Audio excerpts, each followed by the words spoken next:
Subscribe to The Honest Critique for current affairs, movie, book, and product reviews. Also, make sure you press the bell icon to get notified whenever we upload a new video.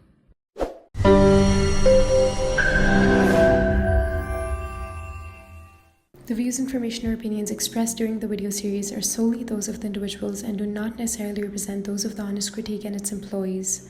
The following video contains strong language which may be offensive to some viewers. Viewer discretion advised. So welcome to our exclusive interview, which we're recording today with Captain Alexander Greenberg, an expert on Iran. And he has served in the IDF Military Intelligence Research Department.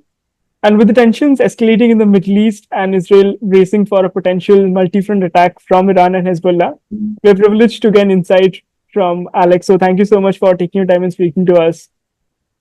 Thank you for having me. So let's start with the revenge that it's all over the news. We've been hearing potential revenge from Iran, and Iran has vowed to revenge. So I wanted to understand about what's the chatter in Iranian media, or if you are hearing anything from the Iranian side, what's happening? Do we have a specific time frame when they're attacking?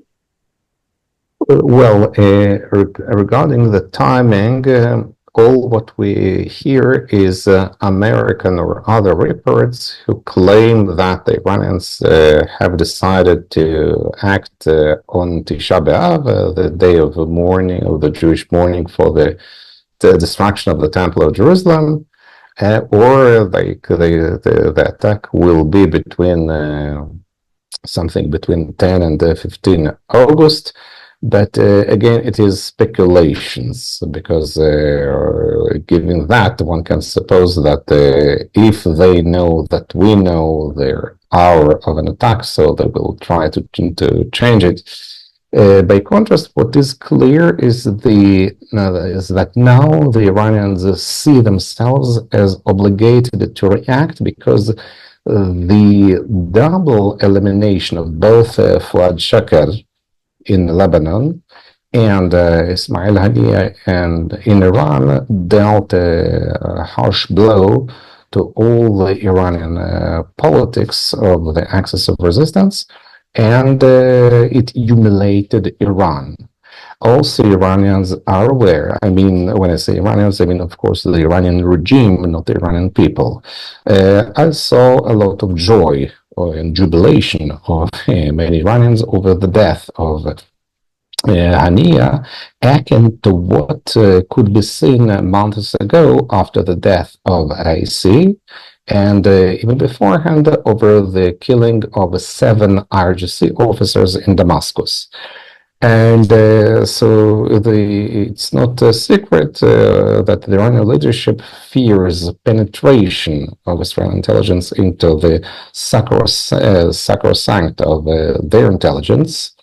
And because no matter how the elimination of Haniyeh was conducted, whether it was through detonation of a plant that was with charger that was planted inside the house, or it was by a guided missile, it's not important, because either way you cannot do such a thing without the help of human agents.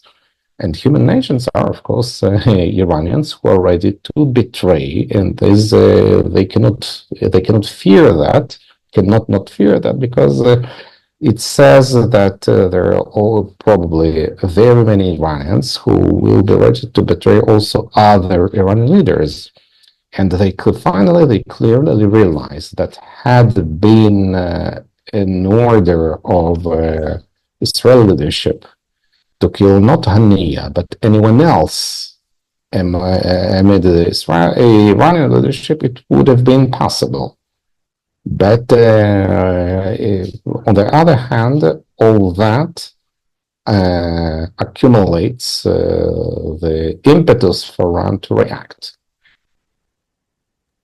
And it's interesting because I wanted to understand from you, the last time Iran tried to attack Israel, it was kind of humiliating for them, because none of the missiles or rockets that they have launched from Iran did any damage to Israel. So in all probability, will Iran try to launch something from their own place directly, or if and when it happens, will they be trying to use the proxies to do their job? I think the best option for Iran appears to be both possibilities you have just mentioned. It will be both Iranian launching of missiles from underground shafts in Iran, and also Hezbollah may act because it is its interest to take advantage of the death of Fuad Shakir.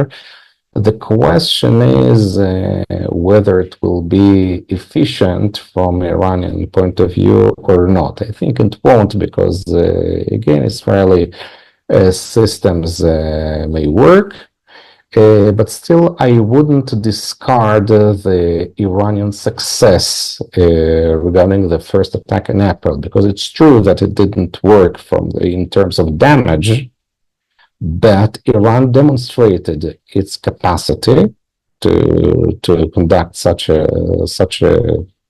launching of missiles, and they took a very serious risk that paid off, because the mere fact that they exposed Israel to an unprecedented missile attack, and nothing happened to Iran.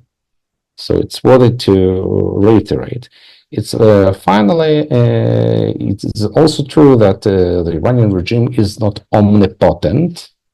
It doesn't have really good options, not to react and sit idle, so they will undermine any credibility among the Muslim world. And also there is another nuance that it is not only that they hosted Haniya over a long time and Israel managed to find him. Okay, it happens. He was invited especially for the inauguration of a new president, Pezeshkian, and at that very moment he was killed. So it looks like if I give fantasy to the conspiracies that ISIS likes, the ISIS in fact argues that Iranians are Jews and Jews are fighting Jews. So this is why they invited the Haniya only to have him killed. So it looks very there is something off there. So of course it's a pervert argumentation, but they cannot just remain indifferent to that. Also, judging by the headlines of the Iranian newspapers a day after the Haniya's assassination, you can see pictures of Haniya, and all the titles say the cross line was crossed, the order is to take revenge, so all the indications point that they have no intention to lower the profile. The opposite is true, because if you want to lower profile, so you don't talk about that too much, but if you talk about that all the time, la noblesse oblige, as we say in French, so it obligates them even more to react. But it's very and also there is the question of why they're behaving in such a way.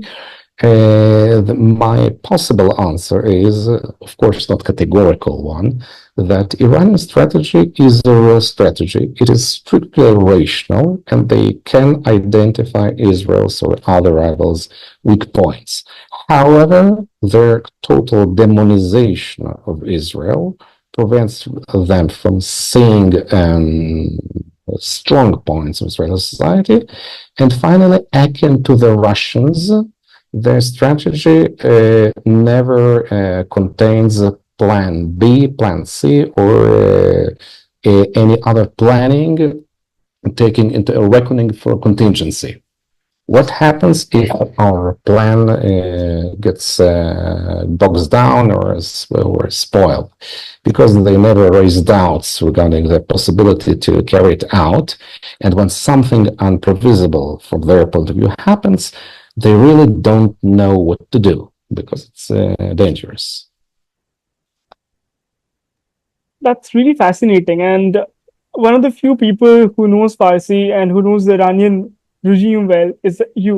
And I thought for our audience, you could break it down what the Iranian regime might be thinking at this point of time, especially after the killing of Hania, because he came for the swearing in ceremony of the newly elected president, and he was a guest of the regime, and he was executed in Tehran, not in Qatar, not in any other Gulf countries. So, what does the Iranian regime think right now at this point of time? If you could break it down for our audience. Why, I suppose that they, first of all, they are thinking of a way to take revenge, to react, but do it in such a way as not to trigger a major war and not to jeopardize themselves, because it's as I say, Iran is strictly rational, and they are not. They're not. None of them is a martyr or aspires to shahada or to martyrdom. They're not Hamas in this. From this point of view, however, it is very difficult. What I think the reason for us not how to say, of course, not to discard their threats is that it seems that the regime doesn't fear a major war because they read Israeli behavior as a fear of war. Meaning that if you hear there is in Israel, there is a harsh discrepancy between the public opinion that is ready to war with Iran and Hezbollah and leadership's public statements, because when you utter every morning and evening that your biggest fear is to launch a major war, so your adversary, of course, reads that and hears that.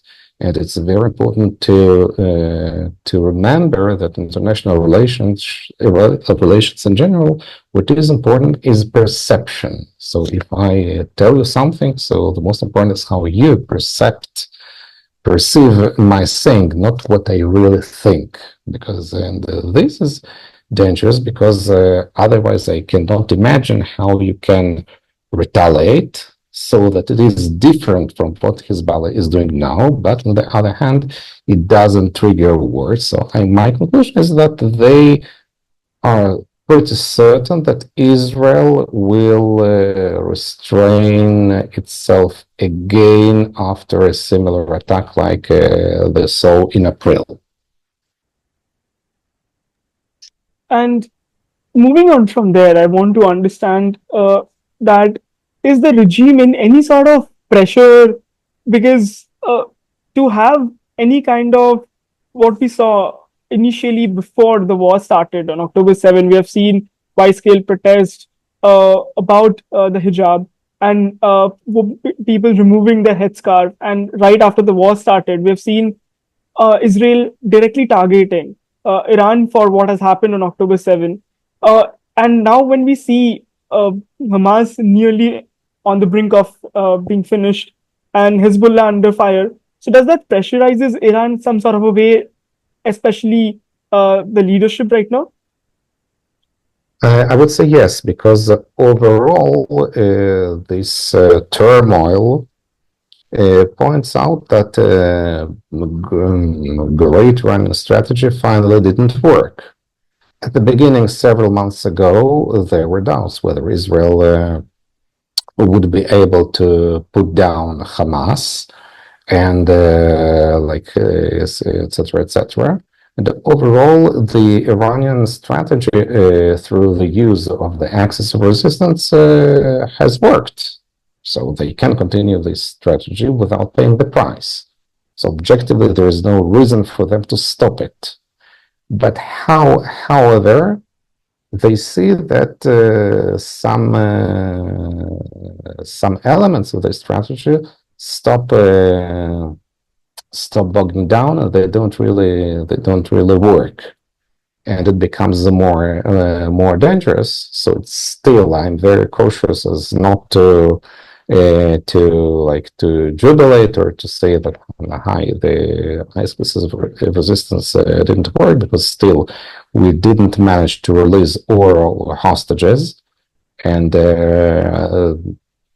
etc. And the war in against Hezbollah is going on. This is also one of the biggest drawbacks of American strategy on Israel and on Iran and Houthis, because when we hear warnings against a major war, it serves more than anything else as an American pretext not to deal seriously with Iran, and instead of that, Americans focus on dealing with Iran's errand boys.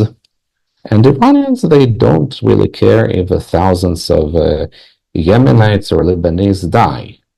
So they can continue this strategy, but I'm sure that once they realize that threats on Israel risk turning into threats on their survival, they will start thinking again. It's not a 100% warranty of success. It doesn't exist, and of course it is dangerous. But everything is military planning is dangerous. There's no such thing as troubleshooting or engineering that you can resolve the problem once and again and without any repercussions. It doesn't exist. And of course, also there is a factor of Iranian people that you can see that both domestic and international levels are interconnected, because the regime understands that while losing deterrence in face of Israel, it automatically loses deterrence in the eyes of its own citizens, because the citizens see that the Iranian regime is not, I wouldn't say a paper tiger, it is not, but it is not as omnipotent as they pretend them to be. And finally, it's also known that with all due respect to Iran's intelligence capacities that they do have, still their mere expertise, if I may say so, is in torturing and pursuing dissidents and killing and murdering people. When they have to deal with the real intelligence that can penetrate into their ambience and kill them, so they are not as powerful as they want to be. And when we talk about this, one of the questions that a lot of people are missing at this point of time asking is, what about Iran's nuclear program? Is it on the brink of, amidst all this conversation, somewhat at the back of the mind of Iranians? Or since everybody's talking about everything and not talking about this, is it fast enough? Well, I say it with some reservation, because I'm not an expert on nukes. I don't understand all the technical minutiae of nuclear weapons. But as of now, it is clear that they accumulated sufficient amount of enriched uranium. But having enriched uranium is still doesn't mean having nukes, because to do that you need pass several stages. First, you must build a special explosive device, because you cannot put just a normal explosive device into a conventional warhead. You must manufacture a specific special device for that, and it is doable, but they're not there still. And you must perfection your delivery platforms. They do have good missiles, but still they're not sufficiently precise for launching nuclear missiles, because you cannot play with that, because if their current accuracy is something about, let's say, 89% compared with the precision of hitting the target, they must achieve a precision of 98%, which is, again, is doable, but it's still, they're not still there. And finally, any country that possesses nuclear weapons does that after having tested nuclear weapons. If they do that, can they do that? Maybe. But if they do that, they overtly expose their lies.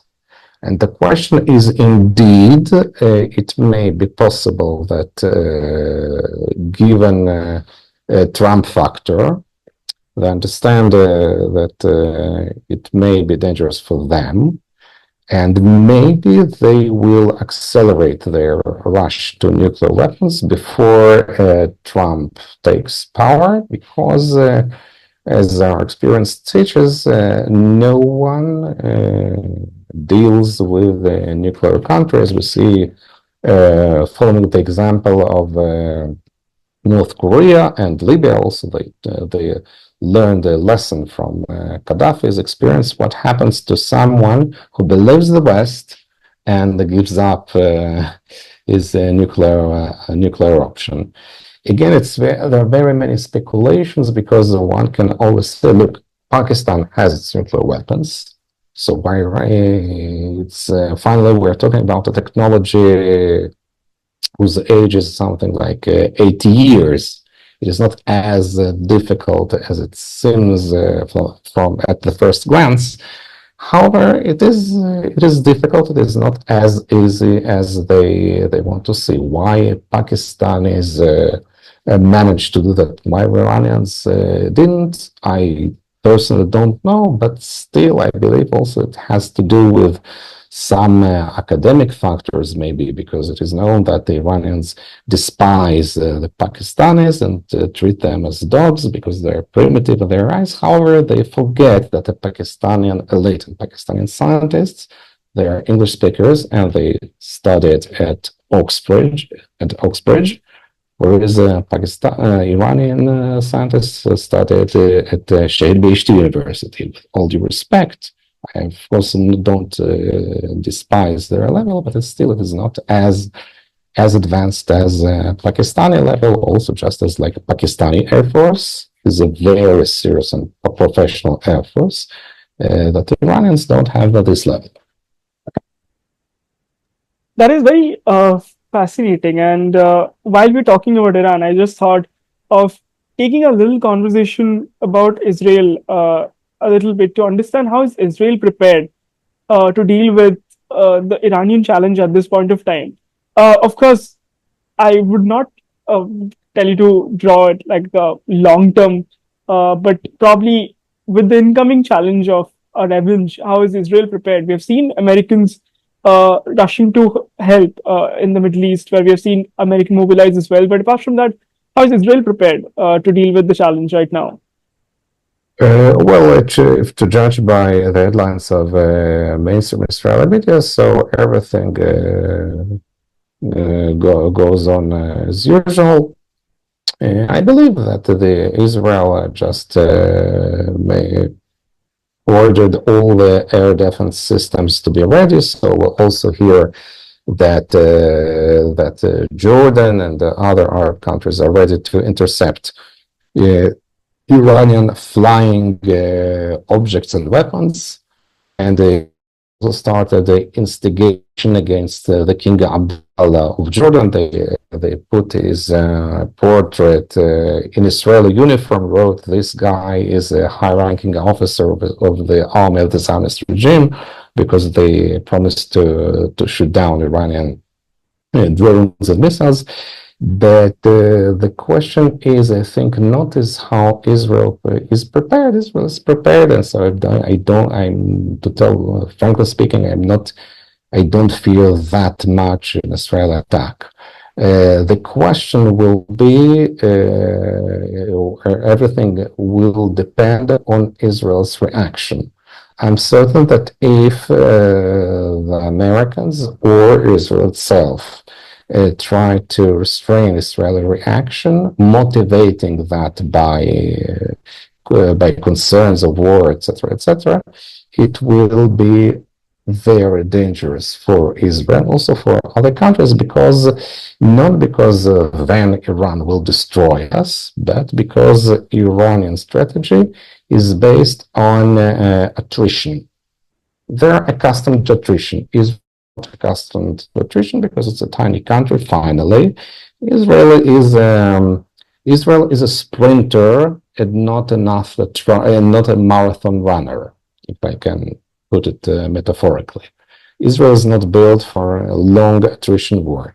And if we don't react in a harsh way, jeopardizing the survivability of Iranian regime and Hezbollah, they will continue this the current missile ping pong, but we cannot continue that, and we should never forget that no agreement with Hezbollah is possible.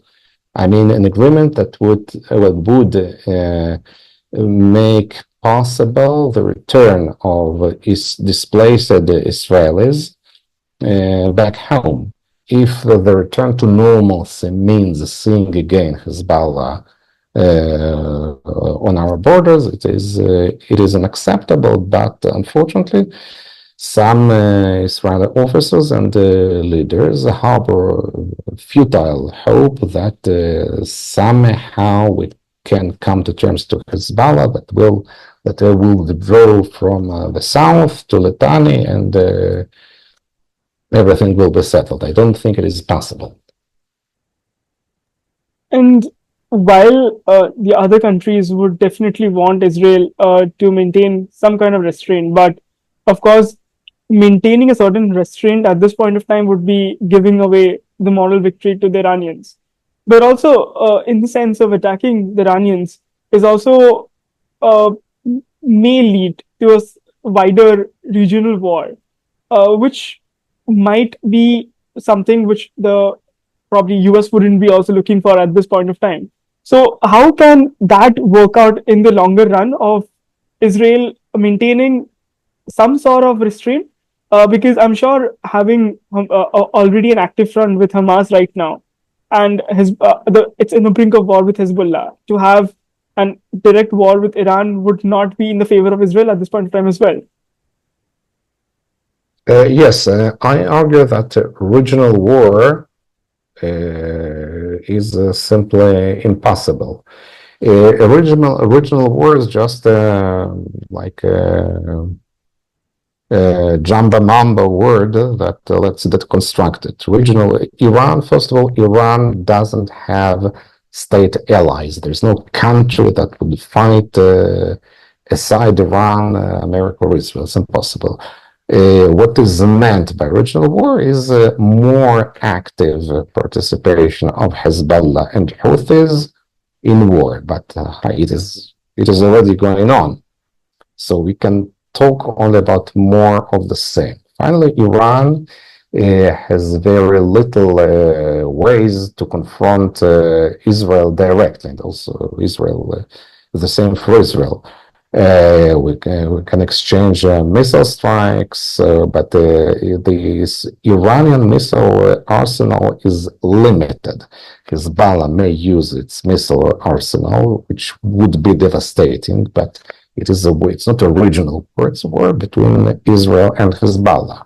So we're talking about that. But any other option, meaning continuing striking the Houthi targets, is simply useless because the Houthis, to that purpose, don't have a nerve center that you can neutralize bombing them. For example, if we theoretically bomb Dahya, so it won't destroy Hezbollah, but it is a serious blow to Hezbollah. Houthis, they are accustomed to Saudi bombings, to 20 years of war, starvation, and cholera, so I don't think any Israeli or American strike can make them stop. So for that reason, I don't think that regional war is that dangerous, because simply if we deconstruct it, it means it means very little, because very often people in the West think in cliche and algorithms that someone hears like war is bad, diplomacy is good, let's try diplomacy. But no diplomacy works if you don't hold a long stick. Just as, if I may use this comparison, so it's known that Pakistan employs the most terrible jihadi movements against India. They do it because of their interests, but you cannot draw up the jihadi infiltrations funded by Pakistan, trying to explain to Pakistan, look, guys, in ठीक नहीं है, it's bad hai. It doesn't work, so they know it's bad. So because they don't pay price, they continue doing that.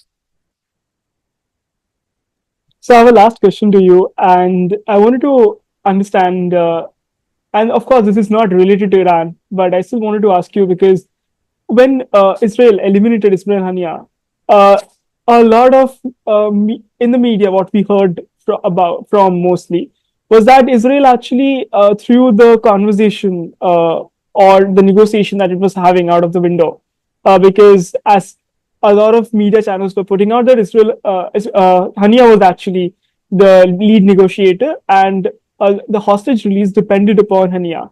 So how much of that is true, and whether the hostage exchange deal or something that Israel had been negotiating with the Hamas is still on the cards, or is it affected with the assassination of Haniya? I wouldn't say that it is affected by this assassination of Haniya simply because the hostages are the last tramping card that Hamas has. It is clear that they will accept any deal that will put an end to war for Israel against Hamas. However, in Israel, of course, I understand the broken heart of all the families of the hostages.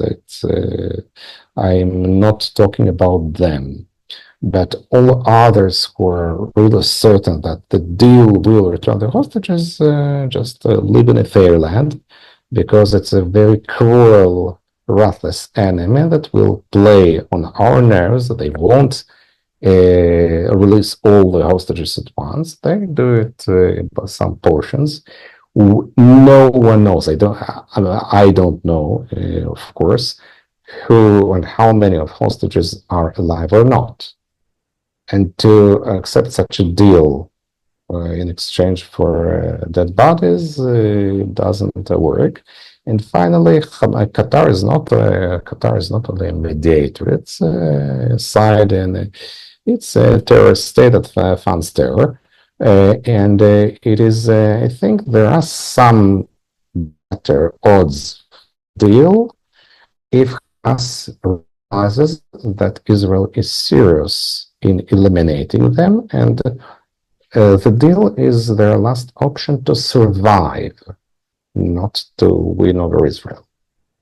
Again, nothing, I don't say that this or that will promise the release of hostages. It's just, it's a talk of politicians. Nothing is certain, but I think when I think it's also very simple. One should not be Hamas or Israel.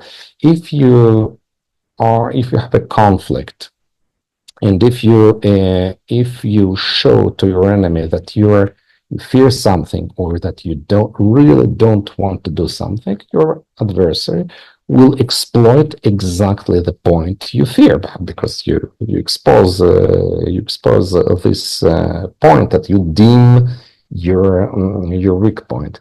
And if to that purpose, if Israel says the goal of the operation is Hamas, so okay, their threshold of pressure is there.